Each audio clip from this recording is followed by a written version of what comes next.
তো আশা রাখবো ভিডিওটা স্কিপ না করে পুরোটা দেখার। আশা করছি তোমাদের ভীষণ ভীষণ ভীষণ ভালো লাগবে।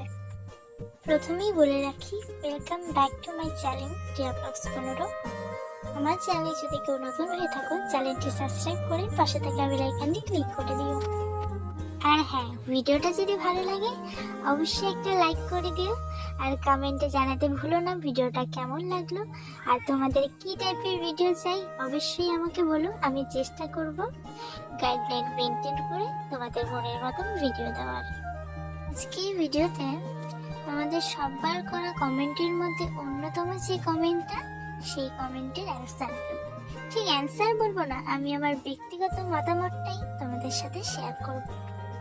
আমার প্রত্যেকটা ভিডিওতেই প্রায় তোমরা এই কমেন্টটা করো যে রিয়া তুমি এইরকম ভিডিও, বা দিদি ভাই তুমি এইরকম ভিডিও কেন করো।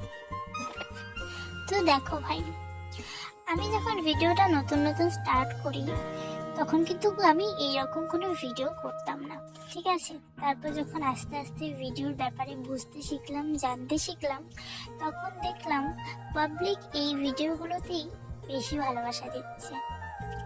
আর আমি তেমন কিছু করি না যেটা একদম নেওয়া যায় না। আমি গাইডলাইন মেনটেন করি, ভিডিও করি। এবার ব্যাপার হচ্ছে আমার ভিডিও দেখে লোকে কি বলবে, এটাই তো মেন কথা। দেখো, প্রথমত লোকে কি ভাববে, লোকে কি বলবে তাতে আমার যায় অথবা আসে না। কারণ আমি যখন বাড়িতে খিদে কষ্ট করব, কেউ 250 গ্রাম চাল এনে দিয়ে বলবে না যে নিয়ে রান্না করে খা। তাই আমি লোকের কথা ভেবে 1 সেকেন্ডও নষ্ট করি না। কারণ লোক শুধু বলতেই জানে, লোক তোমাকে সাহায্য করতে কখনো আসবে না। কিন্তু তুমি যখন খিদে কান্নাকাটি করবে, বা প্রচন্ড কষ্টে থাকবে, বা প্রচন্ড অভাবে থাকবে, তখন মানুষ বা লোকে এসে তোমাকে নানান রকম কথা বলবে, হাসাহাসি করবে, ঠাট্টা করবে। কিন্তু ঠিক যখন তার উল্টোটা হবে, তুমি যখন জীবনে সাকসেস পাবে, যখন তুমি জীবনে হ্যাপি থাকতে শিখবে, যখন তুমি ভালো খেতে পাবে, যখন তুমি ভালোভাবে ঘুরতে পাবে, যখন তোমার চোখের জলটা বন্ধ হয়ে যাবে, ঠিক তখনই মানুষ এসে সমালোচনা শুরু করবে। আবার কিছু শ্রেণীর মানুষ এমন আছে, যখন তোমার দিনগুলো খুব দুঃখে বা কষ্টে কেটেছে তখন তাদের পাত্তা ছিল না। যখন তুমি ভালো খাবে, ভালো চলবে, তখন হুট করেই ওদের উদয় হবে যে এত ভালোবাসা দেখাবে যে তোমার মা বাবাও মনে হয় তোমাকে এতটা ভালোবাসতে পারেনি কখনো। এগুলোকে বলে আগলা পিরিতি। এই শ্রেণীর মানুষের থেকে দূরে থাকতে হবে। আসলে মানুষের মতন স্বার্থপর আর বেঈমান পৃথিবীতে আর কেউ নেই। আমি এমনও মানুষ দেখেছি যে প্রয়োজনের ব্যবহার করে মানুষকে। ধরো তোমার জীবনে হঠাৎ করে কোনো বন্ধু বা রিলেটিভ কেউ উদয় হলো, কোনোদিন এত খাতির বা ভালোবাসা দেখায়নি, হঠাৎ করে তোমার প্রতি খুব খাতির, ভালোবাসা, কেয়ার দেখাচ্ছে, তখনই তো আমাকে বুঝে নিতে হবে যে নিশ্চয়ই তোমার থেকে তার কিছু প্রয়োজন আছে। কারণ এখনকার জেনারেশনে স্বার্থ ছাড়া কেউ কাউকে সময়, কেয়ার, ভালোবাসা দেয় না।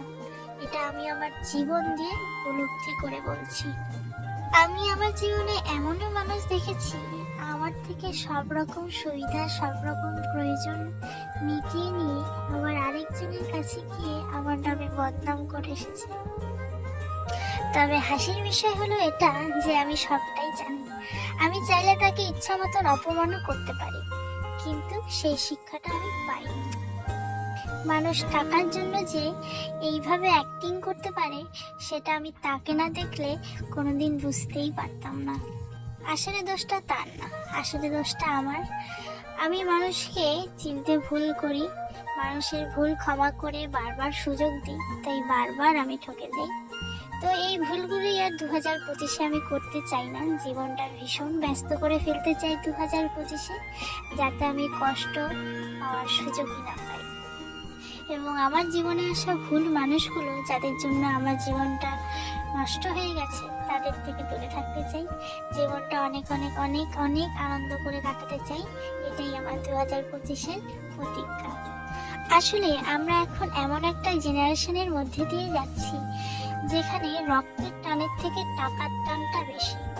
যদি তুমি বাড়িতে টাকা দিতে না পারো, তাহলে মা, বাবা, ভাই, বোন কেউ তোমাকে কথা না শোনাতে ছাড়বে না। কিন্তু তুমি টাকা দাও, তোমার থেকে ভালো ছেলে, ভালো মেয়ে কেউ হতেই পারবে না, তাহলেই তুমি ভালো। আসলে ভালোটা তুমি না, ভালোটা তোমার টাকা। যার সংসারে ইনকাম বেশি তার সংসারে সুখ বেশি, যার সংসারে ইনকাম নেই তার সংসারে সুখ নেই, এটাই বাস্তব। আর রইল আমি এমন ভিডিও কেন করি, দেখো কেউ ইচ্ছে করে এমন ভিডিও করে না, সেটা সবার আগে যারা বোঝার তারা ঠিকই বোঝে। আমি ইচ্ছাকৃত করছি না, আমার সত্যিই টাকার দরকার, জীবনে বাঁচতে গেলে টাকার দরকার। টাকা সবকিছু না এটা আমি জানি, কিন্তু জীবনে বাঁচতে গেলে টাকার দরকার। সত্যি বলতে আমার পরিস্থিতিটাই এরকম যে আমার এখন টাকার দরকার, আর আমি টাকার জন্যই ভিডিও করি। এখানে লজ্জার কিছু নেই, আমি বুক ফুলিয়ে বলতে পারি হ্যাঁ সবাই তো টাকার জন্যই সবকিছু করে। টাকার জন্য যদি মানুষ কাজ করতে পারে, আমি টাকার জন্য ভিডিও করছি, এটাও তো একটা কাজ। সবাইকে সব জায়গায় যেতে পারে? আমার থেকে খারাপ ভিডিও অনেক আছে, কিন্তু আমার জায়গায় কজন আছে, এটাই বড় কথা। আর রইল শরীর, মানুষের যখন মন মরে যায় না, মানুষ আর শরীরের চিন্তা করে না। শরীর কি, শরীর তো চামড়ার জিনিস, ধুলেই পরিষ্কার হয়ে যাবে, কিন্তু মনে যদি একবার কালি বসে না, সেটা ধুলেও পরিষ্কার হয় না। তবে আমি কখনো কারো খারাপ চাইও নি, চাইবও না, কিন্তু কেউ কাউকে দুঃখ দিয়ে কখনো সুখী হতে পারে না, এটাই বাস্তব।